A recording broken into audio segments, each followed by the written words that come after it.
What if I told you there's a magical but completely misunderstood place where seemingly all the smart money in the world is beginning to flow? You walk down the street, you go to a different city, and you say, my God, last time I was here 5 years ago, none of this was here.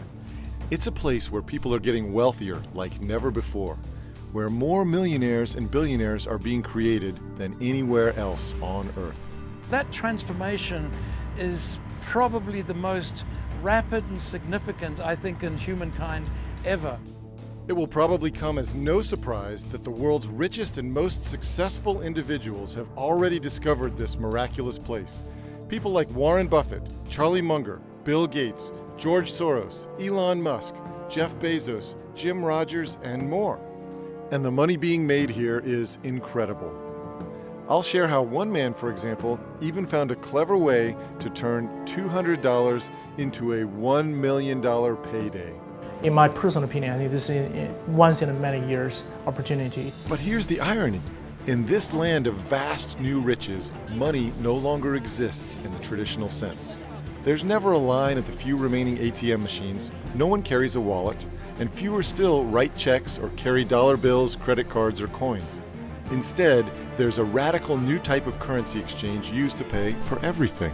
I don't need to carry a wallet at all. I mean, literally no cash at all. So you don't carry any cash? No. I Every can day? live like every day full. No credit even, cards? No. You're about to see this place in person. I'm going to take you there. And as you'll see, in many ways, it's more advanced than anything you're probably familiar with.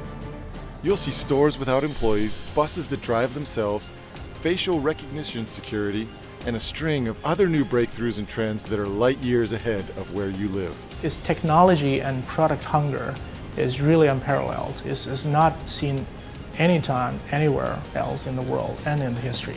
But what really sets this place apart is the money. Both the money pouring in and the money being made. There is the greatest wealth creation event in the history of the world, frankly, happening right here, right now. Now, to truly understand and take advantage of what's happening here, you really have to see this place for yourself. So I'm about to give you that opportunity as I take you there in person to show you the most misunderstood place in the world and the greatest money-making opportunity of our lifetimes.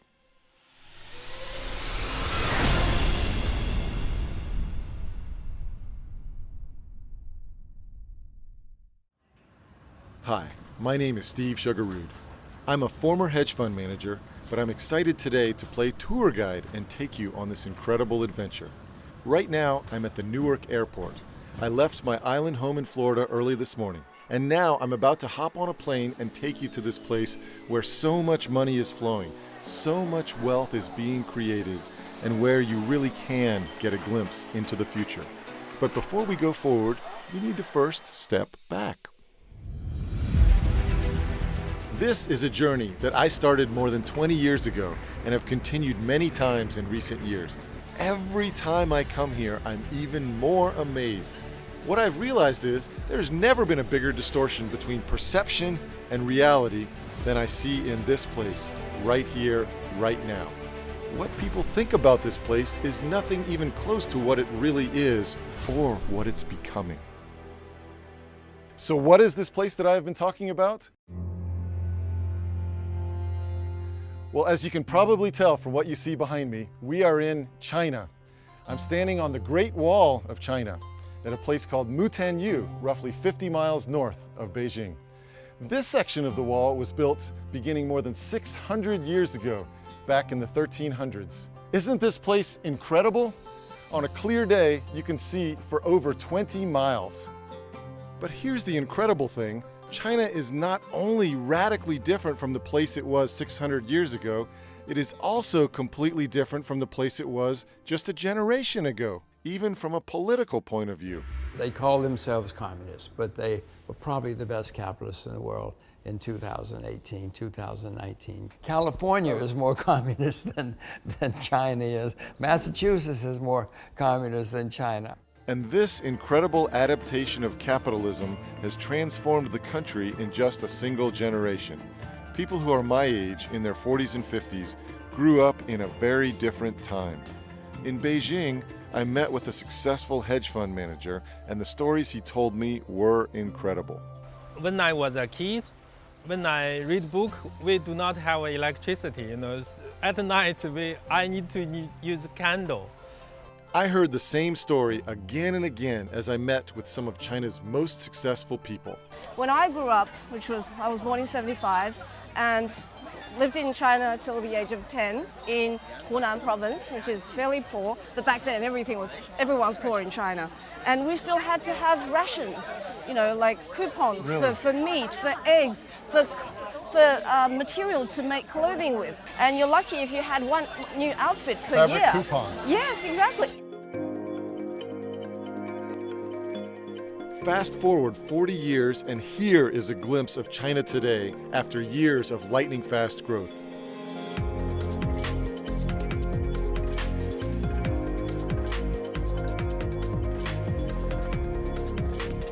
Investing legend Jim Rogers has been here all along and watched that explosive growth happen firsthand. I first came here in 1984. I was terrified because I'd been listening to American propaganda that the Chinese were evil, vicious, dangerous, bloodthirsty people. Didn't take me long of traveling around China to find out they're disciplined, educated, ambitious, hardworking. Jim Rogers probably knows China more deeply than any other American today. When he came here in the early 80s, he traveled the entire country by motorcycle. Not once, but twice. He'll never forget what he saw. I mean, it was amazing to me. Everybody was up early, working, and they didn't stop. They worked all day and all night. They were saving, they were recycling everything. They weren't doing it to be good, to save the environment. Right. They were doing it to make money in those days. And I could just see it was everywhere. I could see the sense of education. I could see the ambition. I could see the sense that our children should have a better life. I mean, it was just everywhere.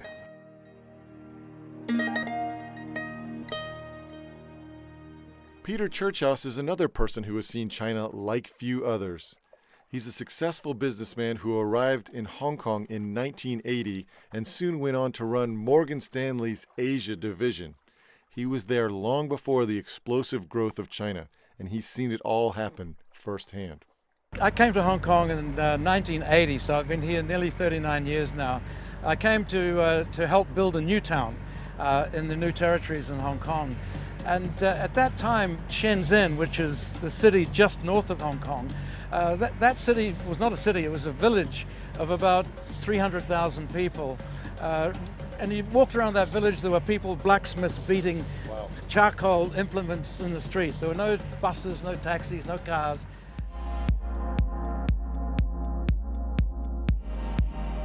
Now it's a city of 11 million people. It's the center of the biggest manufacturing conglomeration in the planet. That area now has a GDP roughly the size of Russia, slightly smaller than Spain. And that was nothing. It had nothing 38 years ago. So that's the kind of development. Potentially the highest tech company in the world. Oh yes. I mean, so many of the China and the European and American tech companies have their operations based in that area. 66 million people in that area right now. It has the biggest manufacturing center in the world. It has 400 million air passengers flying through that place. So why do so few Americans know the truth about what's happening in China today? Most Americans really know what they know about China through the lens of the media. China is really going in extremely dangerous directions. This is a country that is ripping off the United States. The biggest threat, obviously, is China. So you end up having sort of a warped view on China that tends to have more negative stories, and that's structural. It's not malicious. And so I think a lot of Americans can be excused for having certain preconceptions about what China is like. What I tell Americans about the negative press, I think the media does a disservice. There's a lot of misperceptions around China. But what's really happening in China is this is their moment. They are now a global power. They're the second largest economy in the world, will be the largest. The first time I came to China, it was in the early 1990s, and I was in Shanghai, and I went to the old Shanghai Stock Exchange, which I went in and they said, no pictures, no pictures. At first I thought it was for security reasons. They didn't want any pictures in the stock market. But instead I realized they didn't want people to see how dingy the Shanghai Stock Exchange was. And a couple blocks away on the Bund, I went to a meeting with a company called Shanghai Lujiazhui Finance and Trade Zone Development Company. They said, this is what Pudong is going to look like in a very short period of time. There was nothing there. So how you could go from essentially nothing in Pudong to Manhattan in 10 years, I said, there's no way, this is impossible, this would never happen. And I've never been more wrong about anything in the investment world in my life. The changes that I saw from the early 90s over the next 10 years were extraordinary, and the pace of change has never stopped. One of the reasons why things happen so much faster here than what we're used to at home is because China is still in the midst of what some economists describe as their economic takeoff phase. This is the process in which the majority of the working population moves from agricultural jobs to tech and industry, and moves from the countryside to the cities. Brendan Ahern is a 20-year Wall Street veteran who left the largest global asset manager to help start a business that makes it easier for Americans to invest in China. Brendan meets regularly with government regulators, banks, insurance companies, and businesses. I don't know anyone who has a deeper understanding of China's financial system than Brendan. I met with him in Beijing. China has urbanized in a very, very big way. In 1980, only 20% of the population lived in cities. Today, it's over 50%, and it'll get up to 75%. And that's raised hundreds of millions of people out of poverty as they move into these cities, get access to proper housing, electricity, sanitation, air conditioning, but also services like education and healthcare. So you've gone from 24% living in cities to 56, 58% living in cities. That's going to go to 75% in the next 10 years. So we're going to see another 130, 150 million people move to the cities in China over the next 10 or 12 years. They need to be housed. Who's going to do it? They're going to want to own their own housing. So that's a big growth sector. And get this, the big movement towards cities and manufacturing that has taken place over 22 years in China took roughly 120 years in Britain and 80 years in America. Here, it's basically all happened in just one generation. I know it's probably no surprise to you to learn that China has advanced rapidly over the past few decades, and millions of people have moved out of poverty into the middle class and even into millionaire status. But here's the thing. What Americans don't realize is this. China is no longer simply a nation that produces cheap t-shirts and knockoffs. Wang Hao is the head of Sigma China. Sigma is the world's largest independent camera lens manufacturer, headquartered in Japan. In the past, made in China, this label means low value added services, low quality products. And some people just think China is a assembly factory, because we didn't have any key technologies. So the only weapon we could use is the large population and the low labor cost. But now things are quite different now. So we are moving forward with the backup of government, I will say, sometimes, moving forward to the upstream of the value chain. My view about China was 15 years out of date. You know, I expected to come to China and see bicycles, to see people just crowded in the subways. And I saw that. I mean, there are many, many different Chinas, but I also saw a lot of wealth. I saw a lot of passion, a lot of energy, and just a much more modern society than I ever expected. And China eventually became my life. James Early is another American who was quick to recognize the opportunity in China today. He's the former director of research at one of the world's largest independent financial research firms. People are missing everything that's going on here, how fast things are moving. In many ways, the country has become more sophisticated and advanced than anything we're used to in America, which is why China is creating more millionaires than anywhere else on Earth, and why so much money is flooding in. Let me show you one example of what I mean. One of the first things you notice when you move about in China is that almost no one, including street vendors and even homeless beggars, use cash anymore.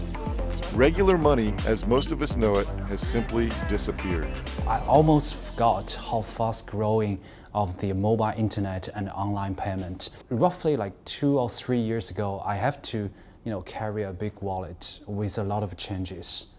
So you have to pay like cash or credit cards whenever you go. You have to withdraw cash, when you have no cash available, you have to find the ATM machines.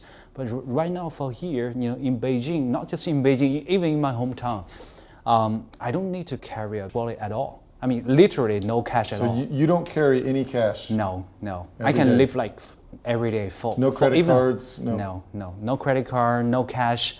Even for a full year, it's I don't need any cash at all. The only thing concerns me is the battery of my mobile phone. That's great. Yes. Yeah. So if your battery dies, you don't have any money. Yeah. Oh yes, that's right. Bob Van Dyke is the CEO of Naspers, one of the biggest technology investors in the world. Today, Naspers owns a huge share of one of China's biggest tech firms, and they've helped build tech companies in more than 120 countries. I met with Bob at his office in Amsterdam. Where typically now you check into a hotel, you put your credit card down, and you go through registration. Like in China, you show up with your phone, they scan a QR code, or code that's on your phone, and they'll have your complete reservation there. They'll have your credit card details and your check-in procedures done. And interestingly, it goes as far, like if you travel in parts of China now, in Beijing, for example, you want to pay with a credit card, they don't accept your credit card. They insist on being paid by mobile phone. The other day I was in Beijing and I was trying to buy an ice cream. She was a 19-year-old, young woman, and she couldn't sell me an ice cream because I had money. I had renminbi. Yeah. She couldn't take money. You have to do it on your phone. Yeah. Everything is on. I wish I were buying a Mercedes because she gave me the ice cream in the end. Oh, really? She felt so sorry for this poor foreigner who couldn't, all he had was money. No, the many things in China are ahead of the U.S. Again, I don't like saying it, Steve. I'm an American. My kids are Americans. My wife is American.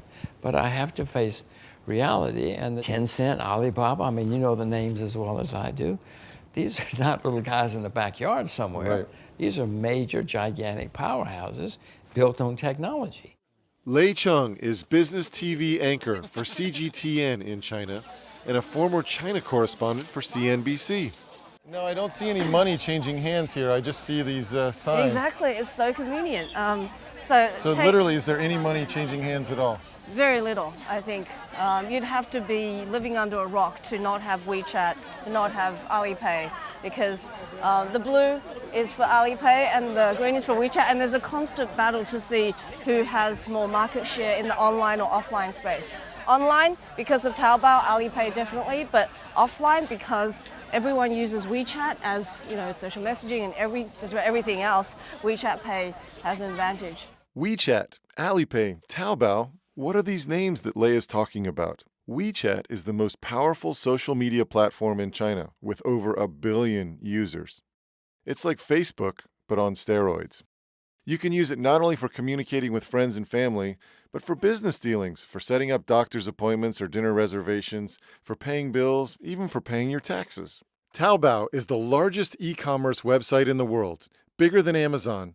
And Alipay is another mobile payment app which, with WeChat Pay, are the 2 most popular apps in China for paying for everything with your mobile phone.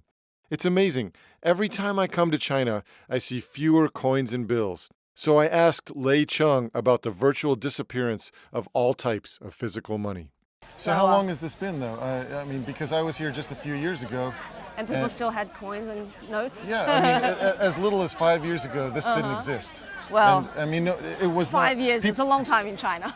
Right, and today, do you use cash for anything? Very, very little. Yeah. Do you carry cash? No. I've got my produce here. I've got my sunglasses, and I've got my phone.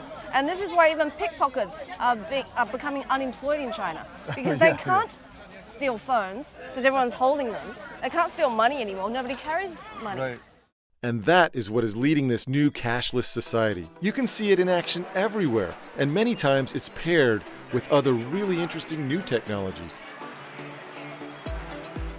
All right, it's lunchtime in Beijing, so I want to take you to one of the most unique places you've ever seen.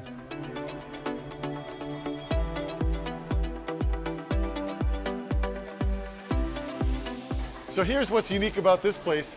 There are no servers at the tables. All of your food travels down all of these tracks, goes right in front of you at the individual table. Let's get started and order us a burger. This is the way it goes. We'll find the American burger there. Check out, continue to payments. Select WeChat. Hold up the QR code right here. Now we just wait for our burger.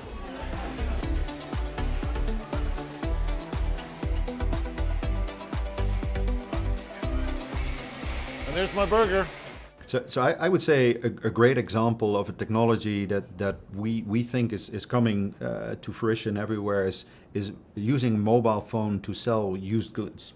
I think in America, Craigslist is something that everybody knows, and I think has worked well in the past. But it's something that requires a bit of work to sell your item. Now we've come with a business like Letgo, which we're a big investor in, to the point where you basically just need to point your mobile phone camera at stuff you don't want to own anymore, and just by pushing a single button, the phone will take a picture, it will recognize what it is you want to sell, it will suggest a price for what you want to sell, and it will immediately post it on the web, which gives people a huge audience with absolutely zero effort to sell their used goods. This trend, of course, is proliferating worldwide, but nowhere is it more prevalent than in China. Jonathan Crane is an American entrepreneur who got his start bringing the world's most popular music acts, like the Rolling Stones, Whitney Houston, and Beyoncé, to China roughly 20 years ago. He explains the incredible transformation he saw take place in just a few years. Doing business in China, what you immediately see is that things move very quickly over there. People are very fast at innovation, and also adoption is much faster in China than anywhere else in the world. An example is we had a ticketing company, and when we started that ticketing company, it was probably 2004, and it was a cash society still. We then saw in 2005, 2006, people were starting to use debit cards. Okay, so instead of having to have lots of cash around, you use the debit card, which was convenient. And then within 2 years from there, we started doing mobile ticketing. So really within 4 or 5 years, we went from cash delivery to mobile ticketing. And the adoption was incredible that was happening across China. This trend will soon reshape America too. This is all just a preview of how it will play out.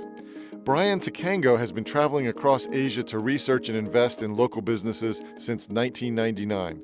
He's got a remarkable track record of finding future blue-chip companies when they are just still small firms.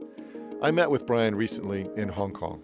Companies like Alibaba, like JD.com, companies like BingoBox, for example, that now have 300 cashless convenience stores in China, and you just go in and there's no cashier there. You just walk in and scan your app and you get your stuff, you scan it in this table, and then you just walk out with your goods. I mean, and it's all being done through artificial intelligence. It's all being done through the internet and these wireless payment methods. I went to one of these employee-less stores in Shanghai. All right, Steve, we're coming out of the subway here in suburban Shanghai. This is a middle-class area. This is not fancy. This is not cutting edge. This is just average China. But you can do a lot of things, including visit an unmanned store just with your face.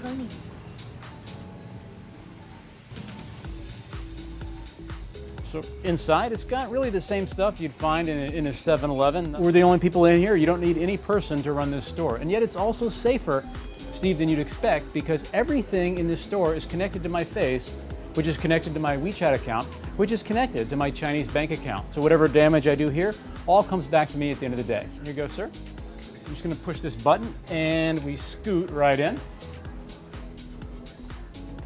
All we do, we set this guy down. I'm gonna show my face. I'm not proud of that picture, but it'll work. I'm gonna scan this QR code with my WeChat app. And simple as that. No employees. No employees. Took just a few, probably faster checkout than if we had employees. Here's your Coke, by the way. Okay, thank you. So that's the future, right here in China. So one of the things that I think is really transforming people's lives is how people use WeChat in China. So for example, when people decide to meet some friends for dinner, they typically would invite them via WeChat because they're obviously in their contacts. Then they would send, the reservation would happen through WeChat because the restaurant they want to go to is a contact as well, and they have their booking system integrated in WeChat. So then they show up at the restaurant at the same time. The ordering, actually the menu of the restaurant will be embedded in WeChat, and they online order. So there will be no waiter taking orders, but everybody orders on their mobile phone. In the end, the check also gets sent to the mobile phone, and people actually can choose to pay with their integrated Tenpay option. So the waiter only brings the food, and everything else automatically gets done through the WeChat app. These technologies have even changed the way people buy cars. Get this, you can now reserve a test car on your phone, then pick it up at what is essentially a giant vending machine for new cars by BMW, Ford, and Volvo, and then drive it around all you want, test it for the next 3 days for less than $50. The thing you need to understand is that it's not just about making payments on your phone or getting rid of physical cash. This development creates hundreds and hundreds of new business ideas. This is the future for us in America, but it's all unfolding right now in real time here in China. Kevin Liu studied at Cornell University. Today, he's an equity strategist at CICC, the largest investment bank in China. Kevin is part of what is widely considered to be the best equity research team in the country, and we met up in Beijing. Back to 2006, it's roughly just over something like 1% in China with regard to like mobile penetration. In 2006, 1% of Chinese people had mobile internet. Today, it's at least 50%. At least. At least, yes. At least. My life is kind of, tied, very closely tied with my phone. Today, the amount of money the Chinese spend on e-commerce is 42% of the world's total. That means the value of China's e-commerce transactions is now larger than the value of the e-commerce transactions from France, Germany, the UK, and the US combined. This is why the money is flowing to China, and why more millionaires are being created here than anywhere else in the world. Everyone, everywhere, uses their mobile phone to pay for everything. Food, train tickets, plane tickets, tolls, clothing, fast food, everything with their mobile phone. In fact, on our most recent trip, we tried to spend a few $100s buying souvenirs in a Shanghai bookstore, but they no longer accepted credit cards. What we often look at is what is the size of the potential user group we have. And for example, the number of internet users in China is rapidly approaching 1 billion. And those are numbers that even for a huge market like the US, they dwarf the very impressive numbers of the US. And I think that in time, as these populations become connected, wealthier, presents a fantastic investment opportunity. Things have changed so fast in China over the last 30 years from nothing, from a very backwards country. Now people are living lives that a lot of people, even in the US, couldn't even imagine. Okay, so from a cashless society to unmanned stores and waiterless restaurants to mobile commerce beyond our imagination, clearly this is not how most Americans perceive China. And these are not stories you typically see reported in the mainstream press. However, this is the reality in China today.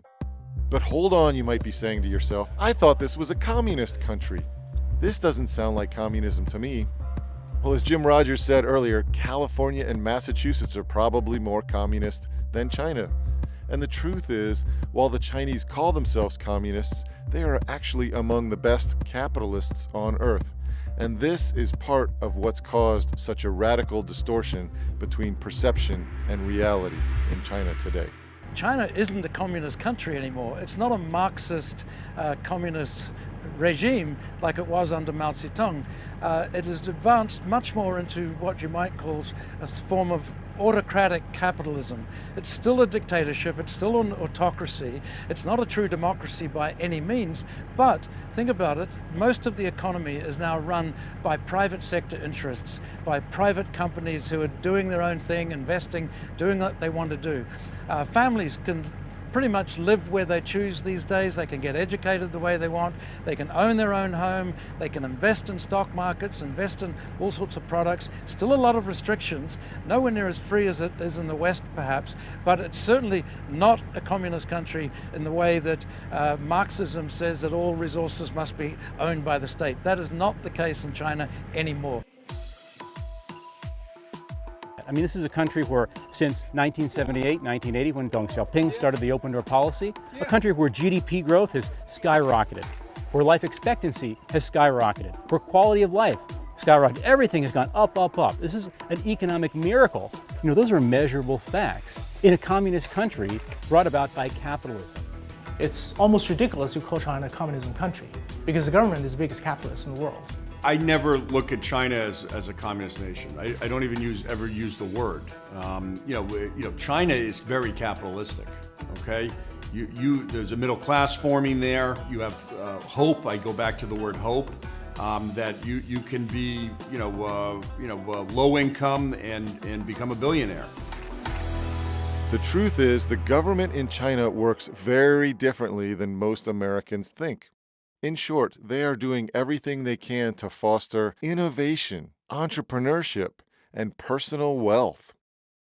Here's a great example of how the Chinese government has worked with private businesses to develop something that is light years ahead of what we have in America. We're getting on the high-speed train from Beijing to Shanghai.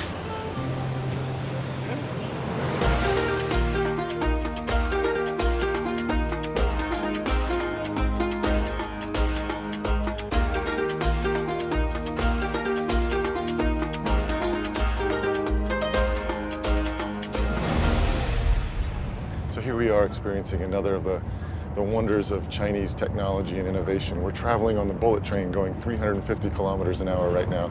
That's 250 miles an hour. And one of the common things I hear from Americans is, China makes inferior goods, the technology's inferior. But meanwhile, everyone's using their Chinese-made iPhone. And I think it's fair to have American pride, which I do myself.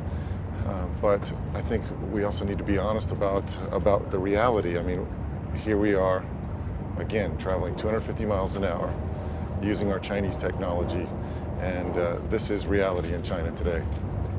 China's high-speed train system is a government-private sector collaboration that was built in about a third the time it could have been built in America, Europe, or anywhere else in the world. Jerry Liu spent more than a decade at Morgan Stanley and Templeton Asset Management. Today, he's the founding partner of Everpine Capital, a private equity firm that helps companies with cutting-edge technologies take advantage of the Chinese markets. We met with Jerry in Shanghai. Once again, if you look at the high-speed rail network in China, I mean, even you roll back by like 15 years, it literally did not exist. They built everything from scratch into the longest, fastest, most extensive logistics infrastructure in the whole world. I think the high-speed rail network is really changed that country and allowing people to move in and out of cities quickly, but also be able to have access to major cities to work, but be allowed to live in second and third tier cities for more affordable housing. If you go to the Hongqiao station in Shanghai at 6:30 in the morning, you will have difficulty getting in. It's so packed in and out. We're talking about tens of thousands of people traveling into that station, dismissing themselves to everywhere else in the country, starting their business on Monday morning. This is how charged China is today. You don't see that in Grand Central Station. You don't see that anywhere else in the world.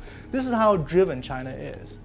And it's like the interstate highway back in the 50s. I mean, can you imagine America without the interstate highway system? Can you imagine the inland states? What would they be right now?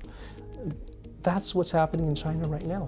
I mean, with the rollout of the infrastructure from 0 expressways 30 years ago, they now have 116,000 kilometers of expressways, 260,000 kilometers of highways. From 99 airports, they now have almost 300 airports, and they're building dozens more. You know, when you come to China and see, you fly into these brand new airports, you ride these bullet trains going 250 miles an hour. You pay for things just using your phone. You don't carry cash or even credit cards. You really do understand what's happening here is different, and it's potentially only in its infancy and is only going to get even bigger. What I think you have to understand is that the leaders here are not trying to establish a communist system where everyone is equal. This is not at all like Russia or North Korea. Instead, they are trying to design the most effective capitalist and entrepreneurial system in the world, and they've proven pretty darn good at it so far. There's no better example of the radical transformation that has taken place here with the government's help than the amazing place I showed you earlier, the city of Shenzhen. As we told you, in 1979, only 300,000 people lived here, but Shenzhen became China's first special economic zone. It's gone from a backwater village to the most important tech manufacturing center on the planet, with a population that's about the same size as America's two biggest cities, LA and New York, put together. It's home to 1,500 research and scientific institutions. It's not just making t-shirts and training shoes. It's some of the highest tech companies in the world. Shenzhen is one of the big reasons why, in mid-2018, for the first time ever, Chinese companies attracted more venture capital than American companies. And although the mainstream press almost never tells this story, the money is clearly flowing to China. When you take a quick look at what's happening in Shenzhen, it's easy to see why.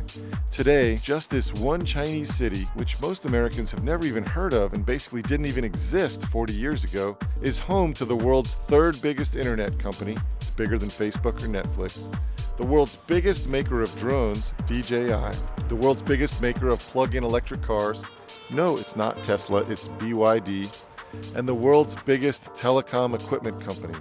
It's Huawei, which is 3 times bigger than Sweden's Ericsson. Many, including the Wall Street Journal, have referred to Shenzhen as Silicon Valley of the East.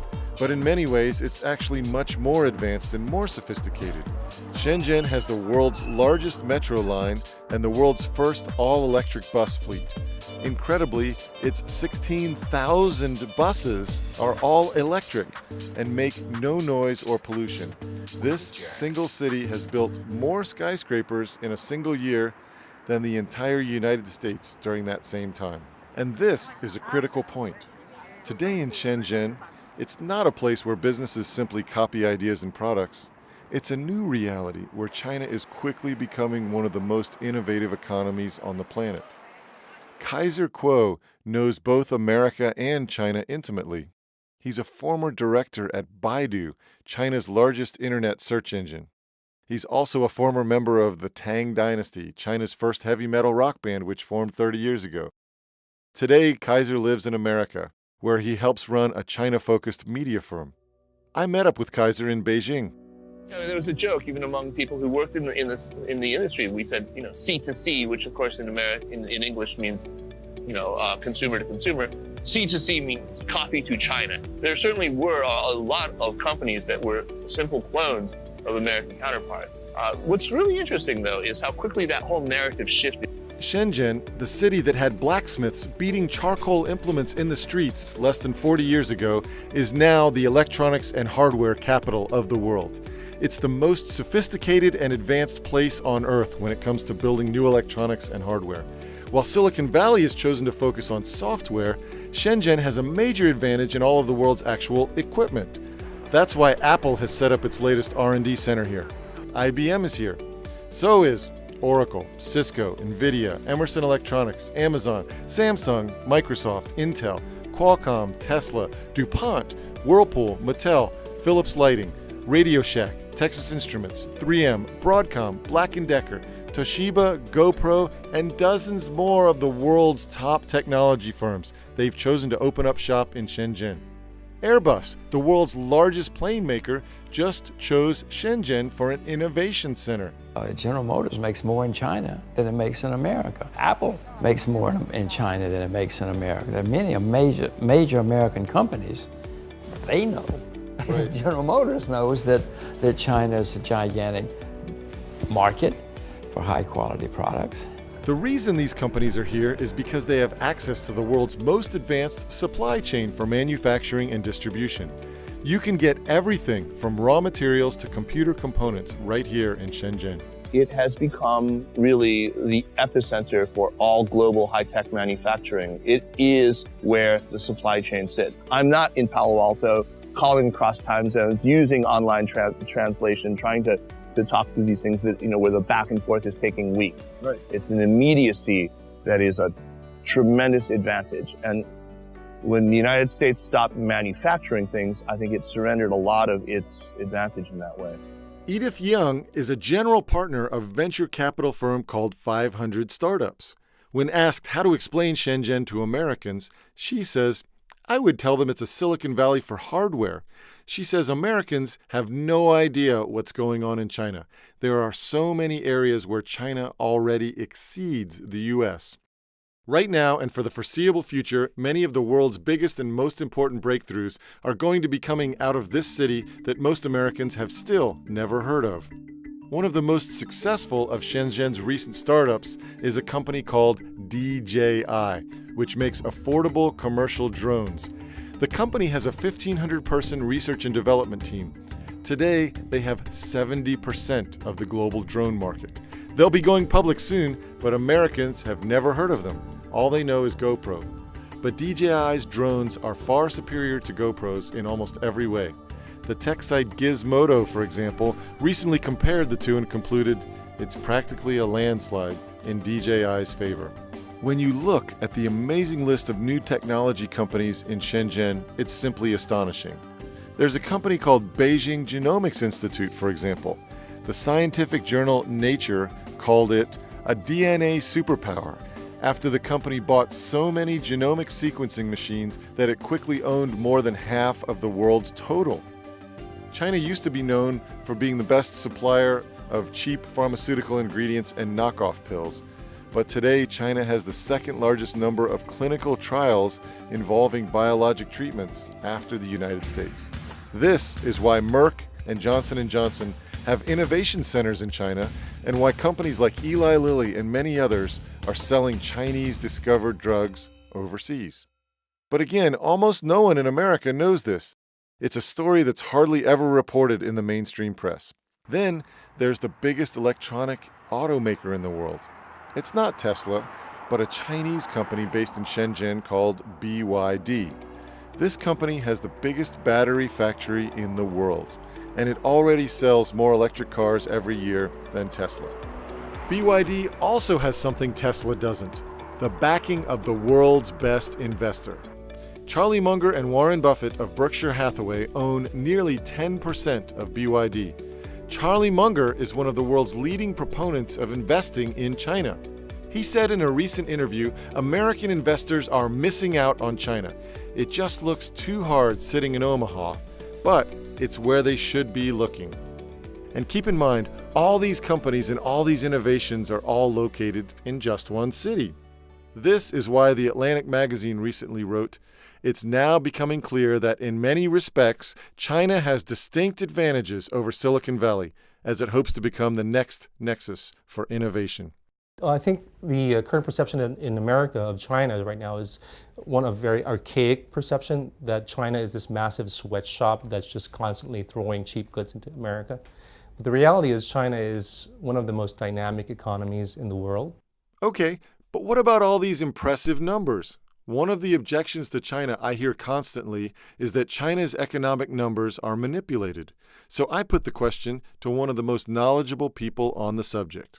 I don't trust any government numbers. America, Germany, anybody. We've all been caught lying about our numbers, and I'm sure that the Chinese numbers, or some of them, are made up too. But it doesn't matter, because I've been coming here for 34 years.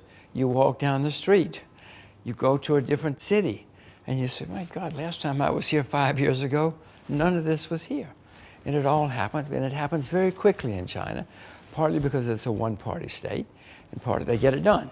In America, it takes you years just to build a new church, or a new hospital, or a new school even. Jim, as you heard earlier, is the only man in the world who's crossed China on land 3 different times, twice by motorcycle and once by car.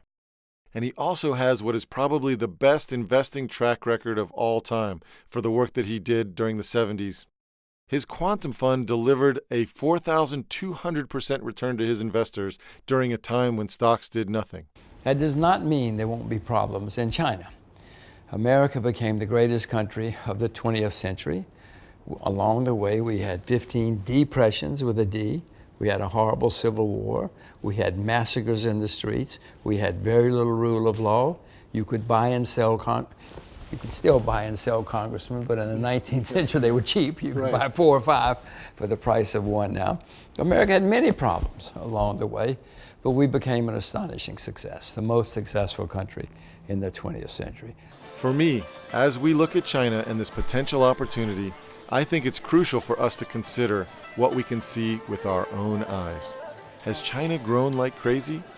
And is there more wealth being created right here, right now, than any place on Earth? The answers to both of those questions are unequivocally yes. Remember, here's what Shanghai looked like in 1987, and here we are cruising around on a private yacht in the same spot today. Here's what Shenzhen looked like 30 years ago, and here's what Shenzhen looks like today. This is really the greatest wealth creation event in the history of the world, in my view. If you look at it at the scale we see, this is 1.4, maybe even 1.5 billion people because of undercounting, who are going from literally third world conditions in 1978 when Deng Xiaoping began the open door policy to now you've got this mix of the third world still, if you go to rural China, definitely in the third world, second world, and increasingly first world, more and more and more. And that's why everybody's trying to come to the Chinese cities. That's why we're in one of the fanciest hotels I've ever stayed at. That's why, you look out and you see Bentleys in the parking lot here, Ferraris, Porsches.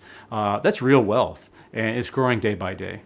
Sure, the government has a heavy hand in directing this economy, but one amazing thing is very clear. The Chinese government can get enormous initiatives completed in a fraction of the time it would take to accomplish these anywhere else. I showed you the most amazing bullet train system in the world already, but that's just the beginning.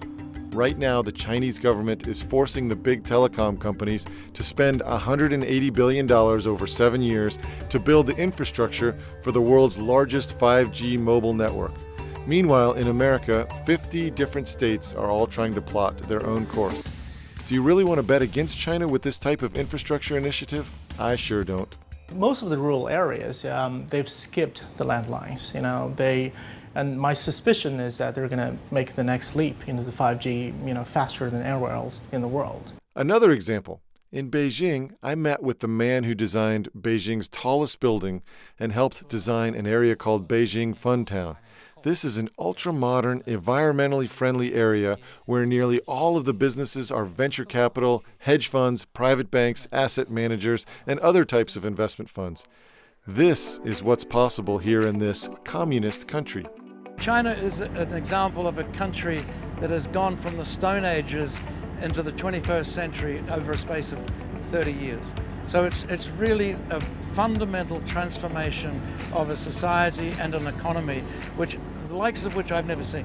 I don't think anybody's seen this kind of transformation in this kind of time frame anywhere in the world, not least a country with 1.3 billion people. The way I look at it is, yes, China has 1,000 challenges on its hands, but so does nearly every other country in the world. And there can be absolutely no denying that the opportunities in China are far bigger than anywhere else on Earth. Folks who are getting in early on these trends are making a fortune. You might be familiar with FANG, the acronym in the US for Facebook, Amazon, Apple, Netflix, and Google. Well, in China, there's something similar. BAT is an acronym that stands for Baidu, Alibaba, Tencent. These are 3 major technology companies in China. Baidu is a search company. I think a lot of people draw analogies to Google because, of course, like Google in the United States, it's the dominant search engine here in China. Similar business model and everything. Alibaba is a massive e-commerce company. It really dominates in e-commerce. Tencent is a company that doesn't have a close analogy in the United States. It actually derives most of its revenue from gaming and things like that, but its most famous product is a sort of all-in-one communications platform, kind of a Swiss Army knife of an app called WeChat. And it's sort of WhatsApp, Facebook, all these things sort of rolled all into one. You can pretty much do anything you need to do, from buying things, from hailing taxis. They have a WeChat account not because they are required to, but because it's just so convenient for them now. I mean, their entire lives are online. They have their bank statements there. They can send money to relatives halfway across the country in just a few seconds. I mean, it's a huge benefit to them, and that's why they're all online.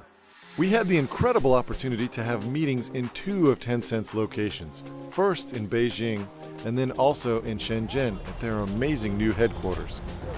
Well, that was amazing. We just left Tencent, and we weren't allowed to bring you inside because of high security and everything, but really James and I got to see the future right here at Tencent. Yeah, this place is tighter than Fort Knox. They've got high-tech, cool stuff. But the thing, Steve, that you just said that struck me a minute ago is that this could have been Google. This could have been in Silicon Valley. We walked in, we're greeted by an AI robot. We have AI facial recognition to get into the elevators that's also in use by the Chinese government, they said. And these are people working 15 hours a day. They want you to stay there, so they're working 15-hour days, but just like Google, you know, James and I played ping pong, and James actually climbed the climbing wall inside there, so we weren't working hard inside there, but everyone else was. We were the only ones playing, actually, yeah, but it was fun. I told you about how tech companies like Tencent and Baidu are up as much as 50,000% since 2004. But it's not just the tech firms that are soaring. Look at some of these real estate and construction firms that are making people simply extraordinary gains. China Fortune Land Development soared more than 8,000% beginning in 2003. China Overseas Land and Investment also soared roughly 8,000% beginning in the year 2000. China Resources Land soared more than 6,500% beginning in the year 2000. Country Garden Holdings soared 1,400% beginning in 2008. The list goes on and on and on. People now talk about a new crop of companies that are coming up. Many of them, not all of them yet listed. TMD is the new acronym that you'll be hearing a lot about. Toutiao, which is an AI-driven news site, which is massive. The actual company is called ByteDance, but their flagship product is Toutiao. Meituan is another one, which is a sort of online services platform. O2O, as it's called in Chinese, where you can do everything from book seats in restaurants, order takeout, or buy movie theater tickets, or get discounts on things, group buying. It's enormous. And then finally, D stands for Didi Chuxin, which is like the Uber of China, but on steroids. Yeah. Kaiser mentioned a business called Meituan. It's the biggest food delivery platform in the world. You can order from thousands of restaurants on your phone and have food delivered to your door. Get this, Meituan is worth more than twice its American counterparts, Yelp, Groupon, and Grubhub combined. China has really come to a stage. Its technology and product hunger is really unparalleled. It's not seen anytime, anywhere else in the world and in the history.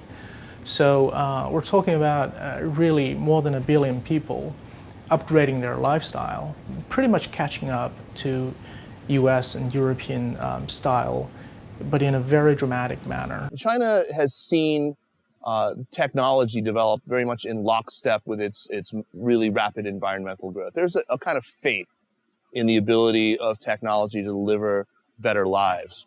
Compare that to the United States right now, where there's a lot of anxiety about technology. This will be a rising economy. I'm not seeing, the market degrading itself anytime soon.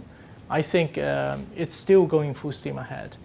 China is the second largest economy today, and I think it will probably keep growing and become the biggest consumer market in the world.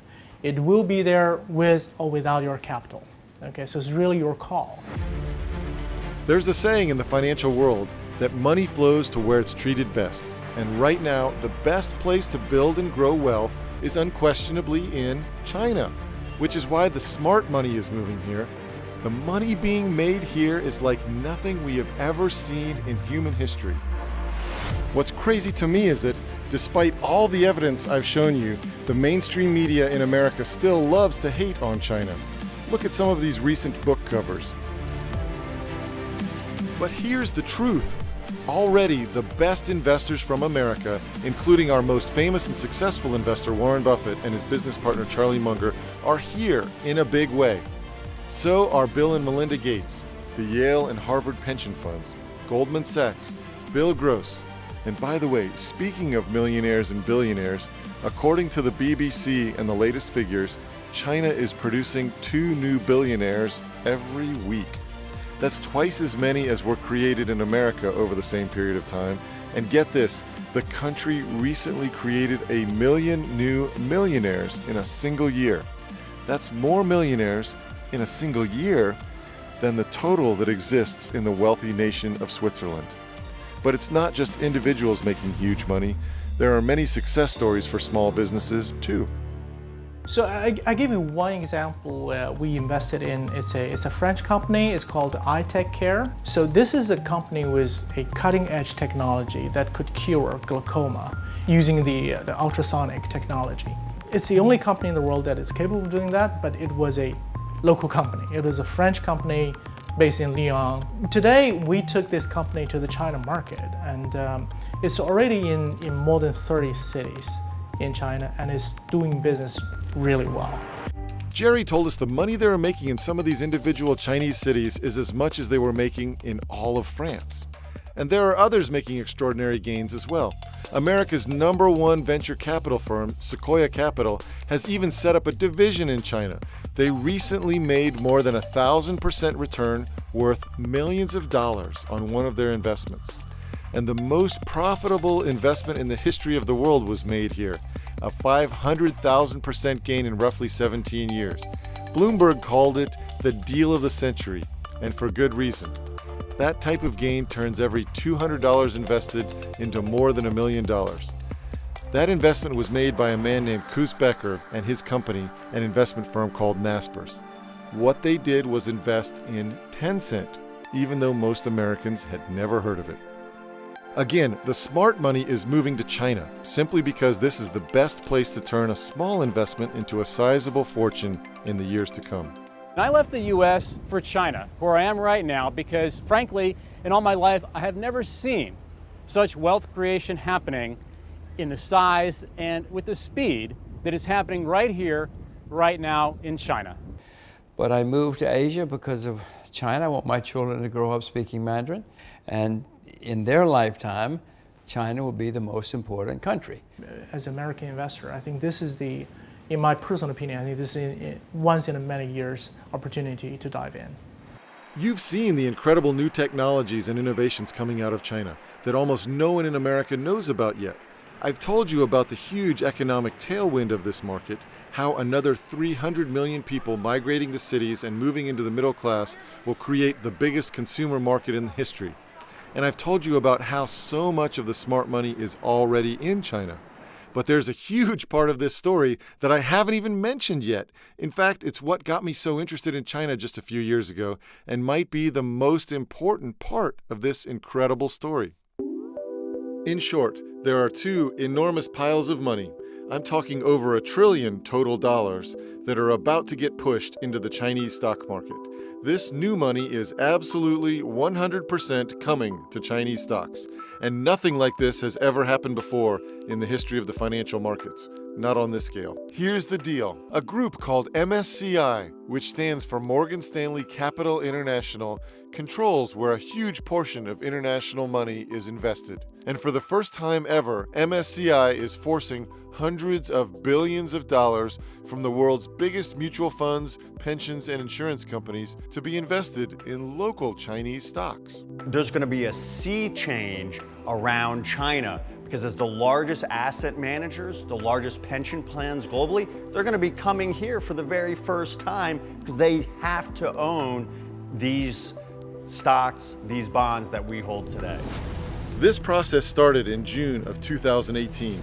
The next waves of money are scheduled to go into Chinese stocks in May and August of 2019, with even bigger moves after that. We're talking hundreds of billions of dollars in total. Never in my career have I seen a way to legally front-run many of the world's biggest money managers, but that's what you can do today by buying the exact same stocks they are going to be soon forced to own. This development has barely been reported in the mainstream press, but the few folks who have picked up on it understand the consequences. As the BBC reported, this is definitely a game changer. But this secret boost to the Chinese stock market won't remain a secret forever. Once these big American institutions have their money invested there, you will begin to hear them talking up the great new companies in China every chance they get. So that's one big pile of money that will soon be forced into China. The second big pile coming here could even be bigger. The Chinese government recently announced they're going to pour enormous sums, as much as $1 trillion in the years to come, into their public pension funds to make sure there's enough money for retirees. And as the Financial Times reported, this will send a flood of cash into domestic Chinese equities. We're about to see over the next 2, 3, 4, 5, and especially 10 years, a new era in Chinese investing, and it's going to be powerful.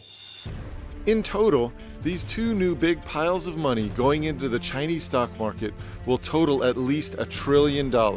And what's incredible is you can get your money there first. I'm sure I don't have to tell you what's going to happen when you essentially double the pile of money chasing the same big local Chinese stocks. The value of these businesses in the market will have only one way to go in the long term, and that's up, up, up. Again, almost no one in the mainstream press is reporting on this story, but that's great news for you and me. I've simply never seen a bigger difference between perception and reality than what we see in China today. It's both the biggest in dollar terms, but also just in those emotional terms. I come home from China and I try to explain to Americans, to my wife, to my mother-in-law, what I've experienced. And when I explain the reality of what's going on the ground, they still are not willing to change their extreme perception of what they think. My wife and kids never really understood China until I took them there in person. And that's the whole reason I created this film, so you could hopefully understand this amazing opportunity without having to go there in person. Look, while it's going to get harder and harder to make money in America in the years to come, the money that will be made in China is going to dwarf everything else on the planet. I think we'll see a time in the next few years where the entire Chinese stock market at least doubles in value in as little as 18 months. And that's just in the short term. Over the long term, this entire market is going to soar 500% or more, and the best companies in China are going to return thousands of percent gains. Investing in China's best businesses today is very much like investing in Microsoft, Apple, Amazon, and Google before they became household names. These are truly life-changing investment opportunities which are extraordinarily cheap to purchase today, especially compared to similar investments in the United States. The U.S. is making all-time highs. The Chinese market is down 60%. Now, I don't know if they taught you at school, but you're supposed to buy low and sell high. Right. So for me, something that's down 60% might be more attractive than something making all-time highs. Investing in China is an incredible deal right now. Very few investors are paying attention. Plus, the growth potential in China is radically bigger, and China has some of the most innovative companies in the world. Also, more than $1 trillion will be forced into Chinese stocks in the next few years because of the MSCI decision and the national pension catch-ups. Any one of these factors would be reason enough to invest a significant sum in China in the years to come. But when you add all these factors together, it's a perfect storm for making new money. I am extremely bullish on where China is going to be going. I think there are a lot of things, a lot of very strong tailwinds that we still see. Warren Buffett is the most famous and one of the most successful investors in America over the past 60 years. One of my favorite Buffett quotes is from his 1996 shareholder letter because it summarizes the opportunity before us in China today perfectly. Buffett says, "Your goal as an investor should simply be to purchase at a rational price a part interest in an easily understandable business whose earnings are virtually certain to be materially higher 5, 10, and 20 years from now. Over time, you will find only a few companies that meet these standards. So when you see one that qualifies, you should buy a meaningful amount of stock." I never thought we'd see a moment like this in my entire career. We have a moment where China is the world's second largest economy, and it's battling with Japan to be the world's second largest stock market. But meanwhile, nobody is invested in Chinese stocks. And when I say nobody, I mean American institutional investors, global investors, even the local Chinese are not really invested in Chinese stocks. I think China has huge investment potential. As I tell my customers all the time, there are always plenty of reasons not to invest somewhere. Yes, there are many reasons not to invest in China today, but think about this. There were many reasons not to invest in U.S. stocks back in 2009. In fact, back then, the reasons were way more compelling than they are to not invest in China today. But the U.S. market tripled back then, while most people simply sat on the sidelines. The same thing is going to happen over the next few years with China. There are plenty of reasons not to invest, but the big picture is clear. China has lifted 600 million people out of poverty over the last 20 years or so, and they've been brought into middle income status. And in the next 20 years, China will become a high income status country. So that transformation is probably the most rapid and significant, I think, in humankind ever. You've seen other little countries, they get an oil rush, you know, the Middle East, you get oil comes through and oil prices jump up and suddenly they're very wealthy, but it's 10, 20 million people. This is over 1 billion people, and it's not stopping here. There's still a long way to go. You know how people today are kicking themselves for missing out on Amazon, Google, Facebook, and more? Well, in 5 years or so, most of those same people are going to look back and say, "Man, how could I have not seen this huge opportunity in China, in the fastest growing economy in the world, with many of the best and fastest growing businesses on the planet?" At this point, Steve, I've essentially gone all in on China in my career. I've invested not just my money, but my entire career in this country.